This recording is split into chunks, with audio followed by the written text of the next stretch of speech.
తాడేపల్లిలో ఉన్నప్పుడు అరెస్ట్ చేస్తే మీకు డబ్బులు సేవ్ అవుతాయి, మళ్ళీ బెంగళూరు దాకా వెళ్ళి కార్లు వేసుకొని వెళ్ళి అక్కడి నుంచి తీసుకొని వచ్చి టైం వేస్ట్ చేసుకోవాలని పని లేదు. ఆయన చెప్పాడు ఆల్రెడీ. ఆయనతో పాటు మీరు వినండి, చేసుకోవచ్చు. ఈ రోజు ఆయనతో పాటు అంబటి రాంబాబు, పేర్ని నాని గారు వీళ్ళని కూడా అరెస్ట్ చేయబోతున్నారు. స్పష్టమైన సమాచారం ఉంది.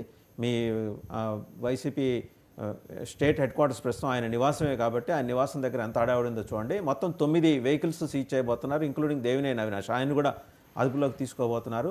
చాలా బీభత్సమైన విచారణ జరగబోతుంది. అన్నింటికి మించి నల్లపాడు మిర్చి యార్డ్ కేసు అనేది కేవలం ఒక సాకే.